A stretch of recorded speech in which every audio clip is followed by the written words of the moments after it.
weeks passed. The desert grew quieter, lonelier. Musa's caravan had crossed thousands of miles. His gold was lighter, but his spirit heavier with thought. He began to understand that wealth was like fire, it could warm or destroy. And he had to decide which it would be. At last, they reached the holy city of Mecca. The sound of prayer filled the air, pure and peaceful. Musa removed his crown, stepped barefoot onto the sacred ground, and knelt beside men from lands he had never known, all equal before God.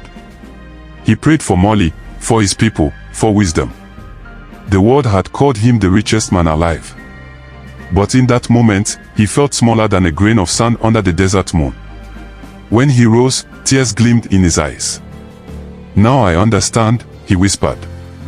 "A man's worth is not in gold, but in the good he leaves behind." The journey had changed him. But what waited back home would test his legacy forever. News of Mansa Musa's pilgrimage spread faster than wind. In Cairo, merchants told stories of his generosity. In Mecca, pilgrims spoke his name with awe. And when he began his journey home, the world watched. Everywhere he passed, cities welcomed him with music and drums. Kings sent gifts. Scholars followed him to Mali, eager to live under his wisdom. When Musa finally saw the green field of his homeland again, his people shouted and danced. He had left as a king and returned as a legend. But Musa did not rest. He called builders, artists, and teachers. He used the gold not for himself, but to build Timbuktu, a city of light and learning. Mosques rose from red earth.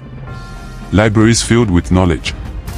Mali became the jewel of Africa, and Musa its beating heart. Centuries passed. Empires rose and fell. New kings came, new nations formed. But the name Mansa Musa never faded.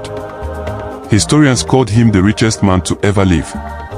But those who knew his story whispered something greater. He was the man who gave so much, he changed the value of gold itself. Today, when the desert wind blows over the ruins of old Mali, people still say it carries the sound of drums, the heartbeat of a king who dreamed beyond himself. And if you listen closely, you'll hear his promise still echo through the sands. Greatness is not in how much you have, but in how much you give. For in every age, from kings to common men, his truth remains, gold fades. Goodness does not. And that is the story of Mansa Musa, the boy who became a king, the king who became a legend, and the legend who still lives in every heart that dares to dream.